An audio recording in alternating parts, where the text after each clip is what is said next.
I was reviewing Dad's medical records when I overheard my eldest brother Michael telling our sister, Lisa, and younger brother Kevin, "Dad's will leaves everything to me. You guys will get small amounts, but the business and properties are mine."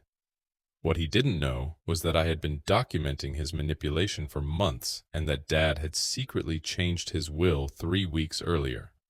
My name is Jonathan Parker, 41 years old, owner of Parker Digital Solutions in Seattle, Washington. I'm the second youngest of 4 children, and I've spent my entire adult life watching my older brother Michael manipulate our family for his own gain.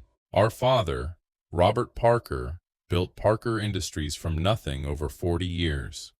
What started as a small electrical contracting business grew into a multi-million-dollar construction and development company. Dad was 73 now, still sharp as a tack, but he'd been dealing with some health issues that had everyone thinking about succession planning.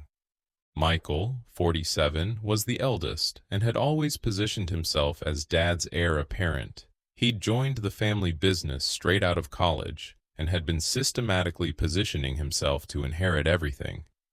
Lisa, 44, was a nurse who lived in Portland and had never shown much interest in the business. Kevin, 38, was a teacher who'd always been more interested in his students than in Dad's company. Then there was me. I'd started my own tech company instead of joining the family business, which had always been a source of tension with Michael. He'd spent years telling Dad that I wasn't really committed to the family, that I was too focused on my own success to care about our legacy. The manipulation had been going on for years, but it intensified after Dad's heart attack last spring. Michael immediately stepped into the role of primary caregiver, managing Dad's medical appointments, handling his medications, and controlling access to information about his condition. "Dad needs to rest," Michael would say whenever Lisa, Kevin, or I wanted to visit. "The doctors say too much stimulation isn't good for his recovery." Gradually, Michael began isolating Dad from the rest of us. Family dinners became less frequent. Business meetings that had once included multiple family members were now private sessions between Michael and Dad. When we did see Dad, Michael was always present, hovering and steering conversations away from business matters. But what really concerned me was how Michael spoke about Dad's condition. He'd tell people that Dad was declining rapidly and not as sharp as he used to be. Yet, whenever I spent time alone with Dad, he seemed perfectly lucid and engaged. During one visit, Dad mentioned feeling frustrated about not seeing his other children more often. "Michael says you're all too busy with your own lives," he said sadly. "I understand, but I miss our family dinners." I was confused. "Dad, I've been trying to visit more often. Michael keeps telling me you're not up for company." Dad's expression grew troubled. "That's not what I told him. I always want to see my children." That conversation planted a seed of suspicion that grew over the following weeks. I began paying closer attention to Michael's behavior and noticed disturbing patterns. He'd answer Dad's phone and screen his calls. He'd review Dad's mail before Dad saw it. Most concerning, he'd started handling Dad's business correspondence without Dad's knowledge. One afternoon, I arrived at Dad's house for an unannounced visit and found Michael in Dad's home office, going through financial documents. Dad was napping upstairs, unaware of what was happening. "What are you doing?" I asked. Michael looked up, slightly startled. "Dad asked me to organize his files. He's having trouble keeping track of everything." But the documents Michael was reviewing weren't just files. They were Dad's personal financial statements, investment accounts, and property deeds. It looked like Michael was taking inventory of Dad's assets rather than organizing paperwork. "Does Dad know you're going through his personal finances?" I asked. Michael's expression hardened. "Someone has to handle these things, Jonathan. You've been too busy with your own company to notice, but Dad needs help managing his affairs." Something in his tone bothered me. Michael wasn't just helping Dad. He was taking control of Dad's life, and he was doing it systematically, gradually, in ways that made it seem like natural concern for an aging parent. That evening, I called Lisa and Kevin to share my concerns. Neither of them had noticed the same patterns I had. But they both confirmed that Michael had been controlling their access to Dad. He tells me Dad's having a bad day whenever I call, Lisa said. But the few times I've talked to Dad directly, he seems fine. Kevin had a similar experience. Michael says Dad gets confused easily now, but when I visit, Dad remembers everything perfectly. He even asks about my students by name. We realized that Michael was presenting different versions of Dad's condition to different people. To outsiders, Dad was declining and needed constant supervision. To us, Dad was too fragile for regular contact. But to Dad himself, Michael was the devoted son who was protecting him from his other children's neglect. I decided to start documenting everything. Washington is a two-party consent state for recording conversations, so I couldn't legally record Michael without his knowledge. But I could document his actions, note inconsistencies in his stories, and keep records of how he was limiting our access to Dad. What I discovered over the following weeks was systematic manipulation designed to position Michael as Dad's sole heir. Michael had been telling Dad that Lisa, Kevin, and I were too busy with our own lives to be involved in family affairs.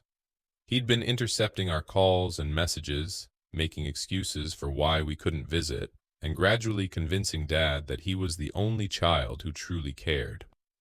At the same time, Michael was telling us that Dad was becoming increasingly dependent and that he needed someone to make decisions for him. He'd share selective information about Dad's health, always emphasizing how much Dad relied on him and how difficult it was to manage everything alone. The manipulation came to a head during Dad's birthday party in October. Michael had organized a small gathering at Dad's house, inviting only immediate family. After dinner, he asked to speak with Lisa, Kevin, and me privately. "I need to discuss something important with you all," he said, leading us into the living room while Dad was in the kitchen. That's when I heard the conversation that changed everything.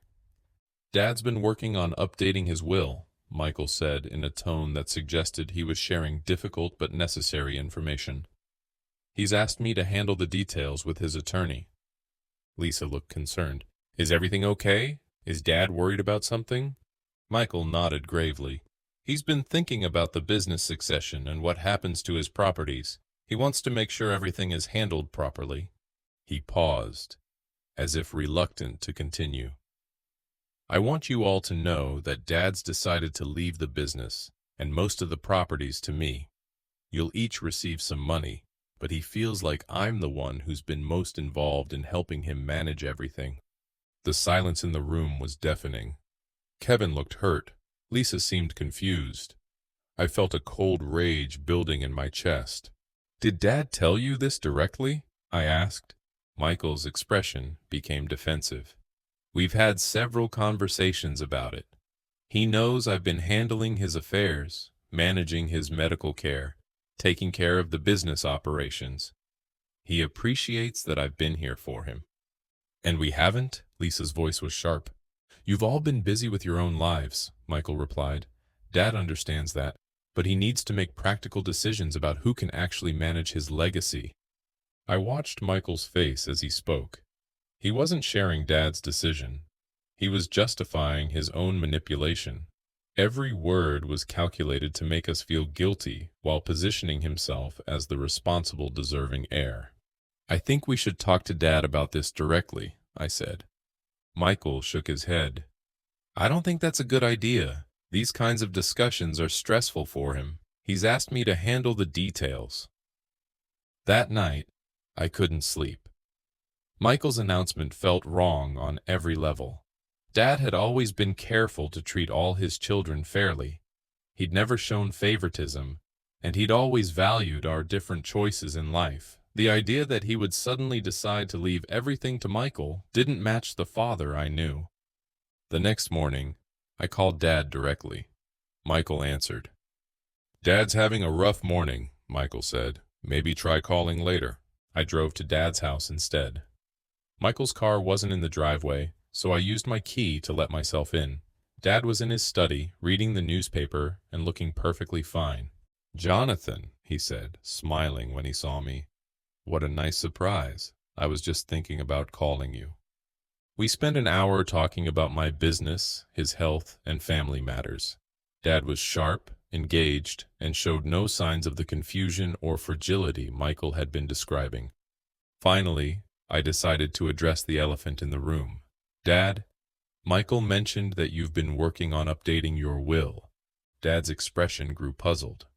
My will? I haven't discussed my will with Michael recently. Why would he say that?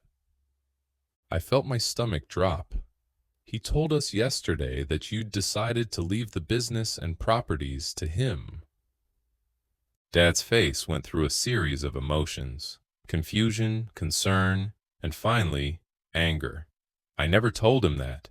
I've always planned to divide everything equally among my children.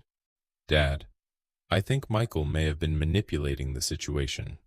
He's been controlling our access to you, managing your communications, and now he's claiming you've changed your will in his favor. Dad was quiet for a long moment, processing what I'd told him. I need to think about this, he said finally. Some things are starting to make sense now. Over the next hour, Dad shared his own concerns about Michael's behavior. He'd noticed that his other children seemed to be visiting less frequently, but Michael had told him it was because we were all too busy. He'd wondered why he wasn't hearing from us directly, but Michael had explained that he was screening calls to protect Dad from stress. Michael's been telling me that you, Lisa, and Kevin feel like I'm becoming too dependent, Dad said. He said you all thought it would be better if he handled more of my affairs. We realized that Michael had been playing both sides, telling Dad that his other children were pulling away while telling us that Dad was becoming increasingly dependent on Michael's care. Dad, I think Michael is planning to manipulate your will. He may have already started the process with your attorney. Dad's expression grew grim. We need to handle this carefully. If Michael is doing what you think he's doing, we need to stop it without destroying our family. That afternoon, Dad called his attorney, William Chen, and scheduled a private meeting for the following day. He specifically requested that Michael not be told about the appointment. The meeting with Chen was revealing. Michael had indeed been in contact with him, claiming to represent Dad's wishes regarding will modifications. He'd scheduled an appointment for the following week to discuss changing Dad's will to make himself the primary beneficiary. Michael told me your father was having memory issues and needed assistance managing his affairs, Chen explained. He said you'd requested that he handle the legal details. Dad was furious. I never said anything of the kind. My memory is fine, and I never asked Michael to change my will. Chen nodded. I was concerned about the situation. That's why I hadn't moved forward with any changes. I wanted to speak with you directly first. Dad made a decision that surprised me. Instead of confronting Michael directly, he decided to let Michael proceed with his plan while secretly creating a new will that would expose Michael's manipulation. If Michael thinks he's manipulating me, let him think that, Dad said. But we're going to document everything he does, and when the time comes, the truth will be clear. Over the next 3 weeks, Dad played along with Michael's manipulation while secretly working with Chen to create a new will. The new will not only divided Dad's assets equally among all 4 children, but also included specific language about Michael's attempts to manipulate the estate planning process. Dad also began documenting Michael's behavior. He kept records of how Michael controlled access to information, screened communications, and misrepresented his wishes to family members and professionals. Meanwhile, Michael continued his campaign. He scheduled the will modification appointment, continued to isolate Dad from his other children, and even began making plans for how he would manage the business after Dad's death. The confrontation came 3 weeks after my conversation with Dad. Michael had called another family meeting to discuss Dad's final wishes regarding the will. He'd told Lisa, Kevin, and me that Dad wanted to formalize the inheritance arrangement he'd outlined earlier. We gathered in Dad's living room, with Michael again taking the role of spokesperson for Dad's wishes. Dad's been working with his attorney to finalize the will changes, Michael began. He wanted me to explain the details to you all. He pulled out a folder of documents. The business and primary properties will transfer to me since I've been managing them. You'll each receive monetary inheritances, but Dad feels like I'm the most qualified to handle the operational responsibilities. Lisa looked upset. Kevin seemed resigned. I watched Dad's face as Michael spoke, and I could see the controlled anger in his expression. "Michael," Dad said quietly, "I think there's been a misunderstanding." Michael looked surprised. "What do you mean?" "I mean that I never told you to change my will. I never said I wanted to leave everything to you, and I certainly never said that your siblings weren't qualified to be involved in family decisions." The color drained from Michael's face. "Dad, we discussed this. You said you needed someone to handle things for you. I asked you to help me organize some paperwork," Dad replied. "I never asked you to take over my life or make decisions about my estate." Dad pulled out his own folder. "I've been documenting everything, Michael. How you've been controlling access to information, screening my communications, and misrepresenting my wishes to your siblings and to my attorney." He handed copies of his documentation to Lisa, Kevin, and me. "Michael has been systematically manipulating this family for months, positioning himself to inherit everything by convincing all of you that I was becoming dependent on him." Michael's expression shifted from confusion to panic. "Dad, I don't understand. I've been trying to help you. I've been taking care of everything." "You've been taking control of everything," Dad corrected. "There's a difference." Dad then pulled out the real bombshell. "I've already changed my will, Michael. 3 weeks ago. The new will divides everything equally among my 4 children, just like it always has. But it also includes specific documentation of your attempts to manipulate the estate planning process." Michael stared at the documents, his face going through a series of emotions. "You can't do this. I've been the one taking care of you. I've been managing the business, handling your medical care, dealing with all the responsibilities." "You've been isolating me from my other children," Dad replied.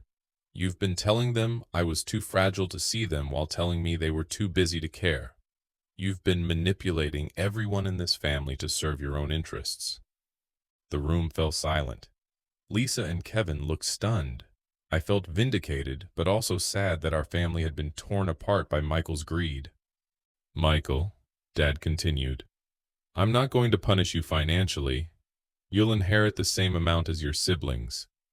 But I am going to make sure this family understands what manipulation looks like and how to protect themselves from it."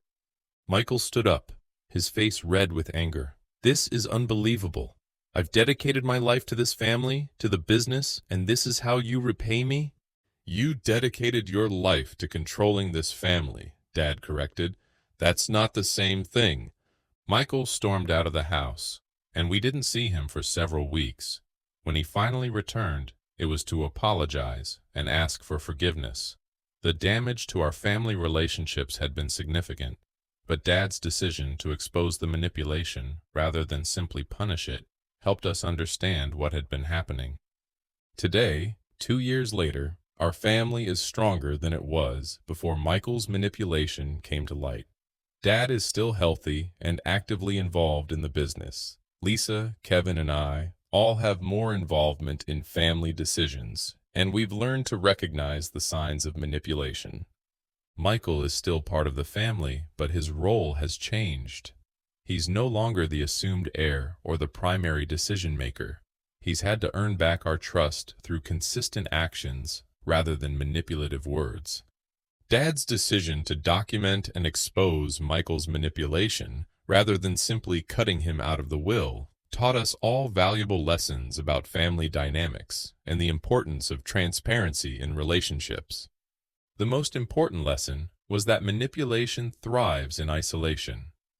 Michael's plan worked as long as he could control information and keep us from communicating directly with each other. Once Dad started talking to us directly and we began comparing notes, the manipulation became obvious. Dad often says that the best inheritance he can give us isn't money. It's the wisdom to recognize when someone is trying to control us and the courage to stand up for what's right, even when it's difficult. Michael thought he was inheriting a business and properties. Instead, he learned that real family legacy is built on trust, honesty, and mutual respect, things that can't be manipulated or inherited, only earned.